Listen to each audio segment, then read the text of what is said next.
Each and every citizen of this country must listen to this argument which was advanced by senior advocate Gopal Sankaranarayanan in Delhi High Court against the police brutalities which happened on 20th of July at Jantar Mantar during NEET protest. And we should all thank our stars for having advocates like him who are actually fighting for our rights before the Honorable Court. There are a large number of people who purported to be police force were in mufti.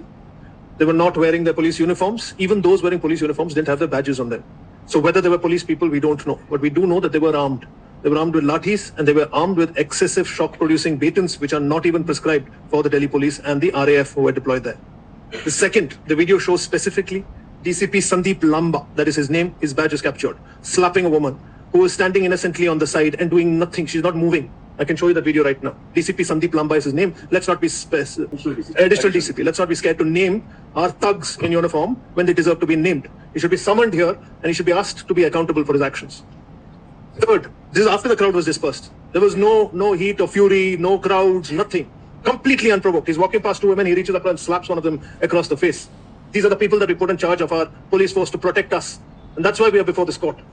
The number of injuries that happened were completely and solely because of the actions of the Delhi police, the RAF, and those who claimed to be Delhi police and RAF. The videos will also show your lordships, as has already been mentioned, that there are lathis with nails.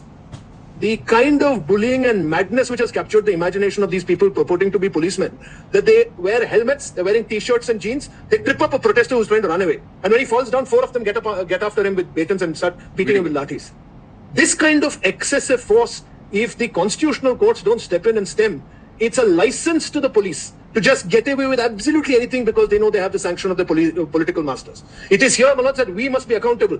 And we need to have them explain their actions, and which is why our prayers include that apart from an SIT, an FIR against these so-called police officers and administrative disciplinary action taken against them, we need to have a judicial inquiry. Isn't it amazing to know that there are advocates who are actually fighting for the civil liberty? There are advocates who are raising their voice and actually going before the court and stating that what is wrong. Those advocates who are actually compiling more than 130 video evidences and showing to the court that this is actually what the Delhi police is doing. But do you know the apathy, or do you know the irony behind it? That despite producing evidences like that, despite producing credible video evidences, what the court did, the court said that let the matter be posted on 11th of September and the notices were issued to the center and Delhi police.